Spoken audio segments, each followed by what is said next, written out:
Al filo de la semana. Análisis de temas nacionales e internacionales con un enfoque diferente. José María Tojeira, al filo de la semana.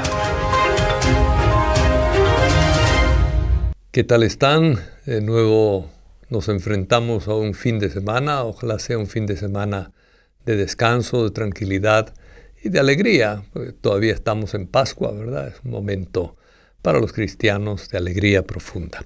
Bien, vamos con la semana y vamos a recorrer toda una serie. Hoy hay mucho material, digamos, pero vamos a tratar de verlo todo. La captura de los líderes en el bosque. Miren, en la cooperativa El Bosque, ¿verdad? Se capturaron a un pastor y presidente de la cooperativa y también posteriormente, al día siguiente, a uno de los abogados que defiende a la cooperativa. Es una cooperativa que ha perdido el juicio un par de veces, pero que se enfrenta a un desalojo de los lugares donde han vivido siempre, podríamos decir, ¿verdad? Y van a quedar en nada, ¿verdad? Es decir, perder casa, perder lugar de vivienda, lugar de convivencia con otra gente y empezar a buscar fuera, es una tragedia para la gente, ¿verdad? Entonces, evidentemente, el gobierno debe responder a ese problema. Algo así pasó ahí donde está el Ministerio de Asuntos Exteriores, en esa zona. Pasó también con un grupo de gente que llevaba viviendo ahí. Bueno, alguno había de 80 años que había nacido allí, ¿verdad? Y seguía viviendo allí. Pero la tierra era de los dueños. De hecho, había sido tomada por el Estado cuando la reforma agraria, y luego con los dueños se hicieron un intercambio de un terreno de los dueños por ese terreno donde estaban viviendo estos, una irresponsabilidad del Estado en ese sentido, ¿verdad? Dar tierra donde llevaba gente mucho tiempo, y al ser tierra del Estado era también tierra de los que vivían ahí. Total que los dueños los echaron, ¿verdad? Y también con desalojo, con policía, etcétera, ¿verdad? Bueno, estuvieron en la calle. Para ir al Ministerio de Asuntos Exteriores había que pasar por en medio de aquella gente que pusieron unas champas en la calle porque no tenían a dónde ir, ¿verdad? Y al fin, precisamente el gobierno de Nayib Bukele intervino, recién nombrado, dialogó con ellos y terminó construyéndoles casas en un terreno del Estado que quedaban cerca precisamente de ese terreno. El terreno del Estado era para el ministerio de no sé qué, ¿verdad? No querían darlo por eso, pero cuando llegó Nayib les dio ese terreno y vivieron ahí. Es decir, bien por Nayib en aquel momento, pero ahora la reacción ha sido absolutamente perjudicial y no se puede golpear a la gente porque reclamen y porque pidan ayuda. Es decir, y menos meter preso al día siguiente al abogado que los defiende solo por estar presente ahí y bueno, decir algunas palabras. Ustedes hay derecho a la libertad de expresión, libertad de reunión, etc. Bueno, un desastre lo que se hizo con ellos. Esperemos que lo suelten, etc.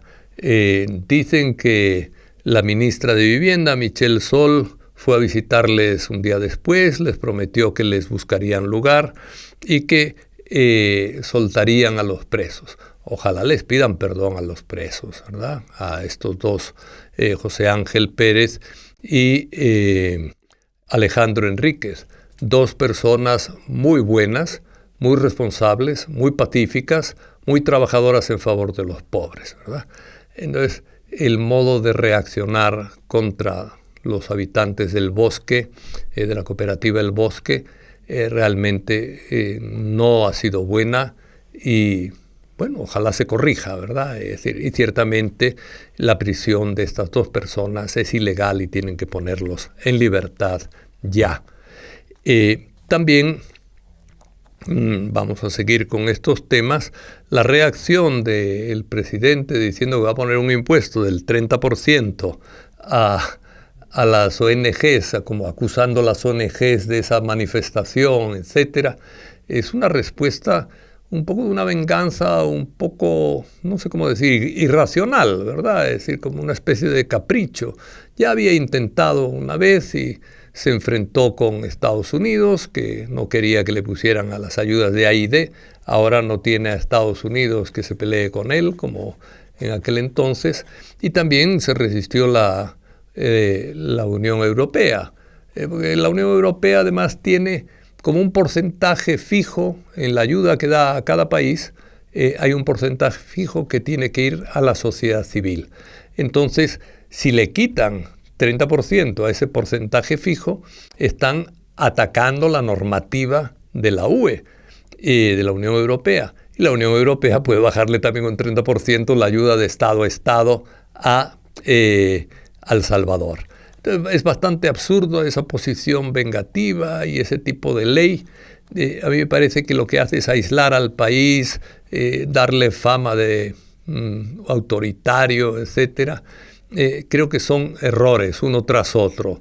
Golpear a la gente y luego encima poner ese 30% de impuesto. Sumar errores es lo peor que puede hacer un gobierno. Es decir, un error lo puede cometer cualquiera y también los gobiernos, todos. No hemos tenido un gobierno que no haya cometido errores. Eso lo sabemos todos los salvadoreños. Pero lo importante es saber reconocer los errores y tratar de corregirlos. Corregir el error de golpear a la gente subiendo un 30%, poniendo un 30% de impuesto a las donaciones que hacen los países, a las ONGs que tratan el tema del desarrollo, del Estado de Derecho, de los derechos humanos, a veces de desarrollos concretos, agrícolas, ganaderos, etc. Ponerles un impuesto es un absurdo en un país con problemas económicos graves como el nuestro y con un gobierno, como todos los gobiernos, es bastante ineficaz a la hora de ayudar a los pobres.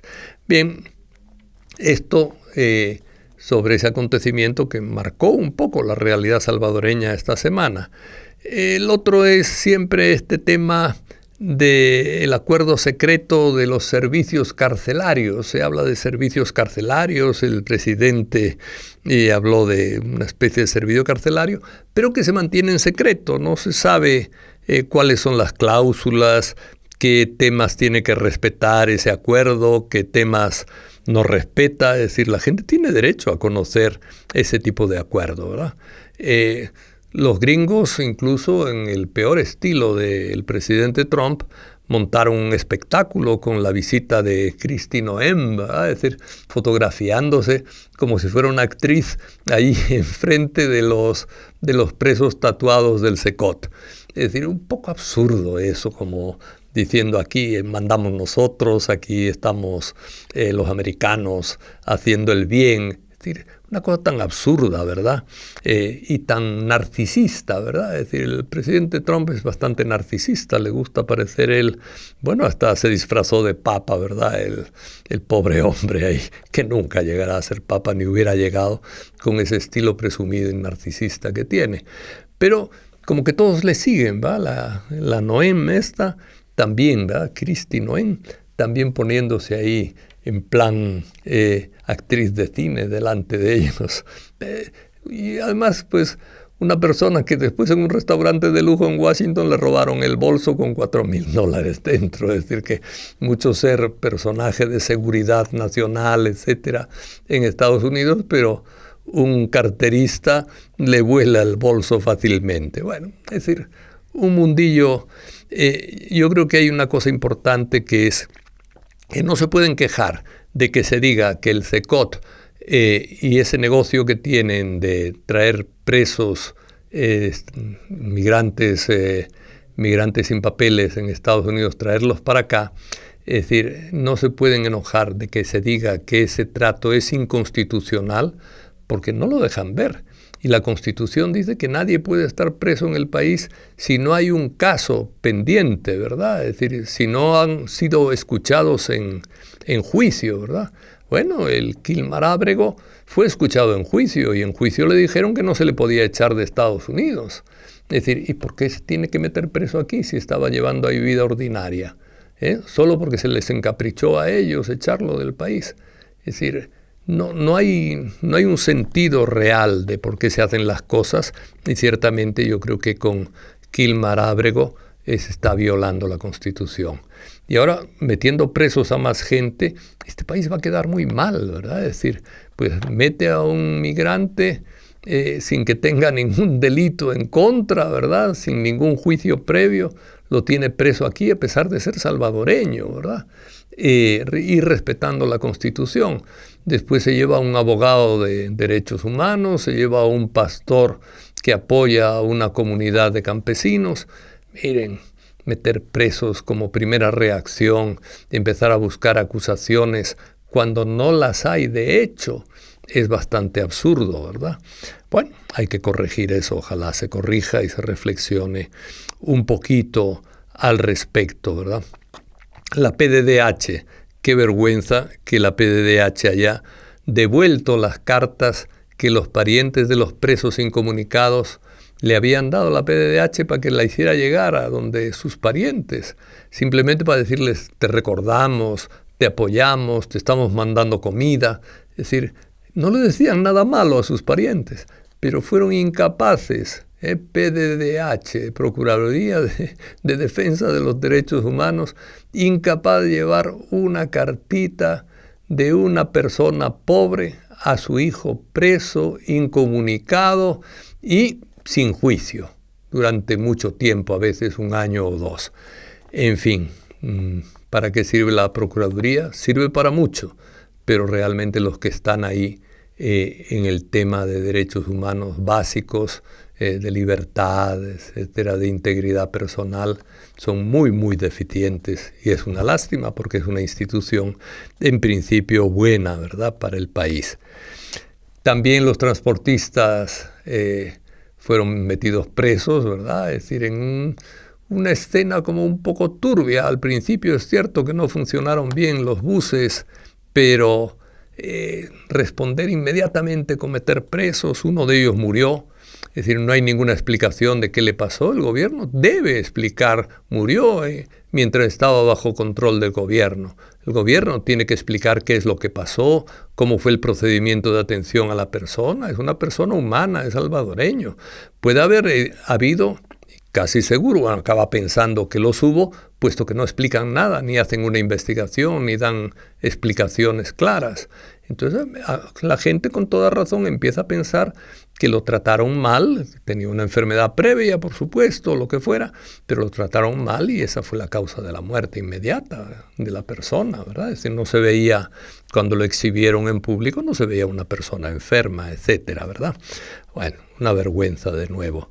Y finalmente, siempre en este área legal, otra vergüenza más, es que la Corte Suprema no responda a los habeas corpus presentados en favor de muchos detenidos, tanto del país como de los detenidos venezolanos. Los abogados de los detenidos venezolanos están defendiendo a algunos de los detenidos que, según los parientes, no tienen ninguna causa ni ningún delito y están presos ahí pues, simplemente porque no tenían papeles y los expulsaron del país, sin ser cierto que pertenecieran al Tren de Aragua famoso. Es decir, pues bueno, se presenta un habeas corpus, llevan 2 meses y no se responde. El habeas corpus, miren, en los países civilizados, y así era aquí antes, aunque a ver no funcionaba bien, pero durante la guerra funcionaba mejor que ahora el tema del habeas corpus. Miren, los habeas corpus deben ser respondidos en 24 horas en muchos países, en otros en 36 horas. Pero 2 meses es una vergüenza, por Dios, esta Corte Suprema, bueno, sobre todo la Sala de lo Constitucional, ¿qué le pasa, verdad? Es decir, está cayendo en retardo judicial y en muchas maneras en desprecio de la Constitución al no hacer caso con rapidez al artículo 11 de la Constitución, que en su segunda parte habla del derecho al habeas corpus, ¿verdad?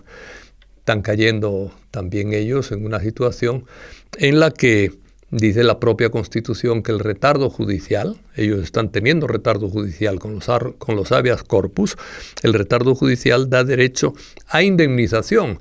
Es decir, que si cambiara este régimen en que está tan unido el Poder Ejecutivo y el Poder Judicial, si cambiara este régimen, hay gente que podría pedirle una indemnización a los miembros de la Sala de lo Constitucional por retardo judicial, ¿verdad? Es decir, porque la Constitución dice que hay derecho a indemnización. Pero bueno, estamos acostumbrados a no respetar la Constitución, es una lástima, porque la Constitución es una garantía de buena convivencia y de respeto a los derechos humanos. Ojalá progresemos en esto, ojalá haya diálogo frente a este tipo de problemas y ojalá no se caiga siempre en esa forma reactiva y represiva del gobierno a veces, ¿verdad? Es decir, algo que no le gusta, ¡boom!, le caen encima con todo. No se funciona así en la vida política, hay que buscar maneras de dialogar, ¿verdad? Primero, no golpear primero y dialogar después, sino dialogar primero, ¿verdad? Bueno, que tengan un buen fin de semana y que todos nos animemos a insistir más en que el diálogo debe ser la norma de la convivencia en el país en que vivimos. Que tengan un buen fin de semana.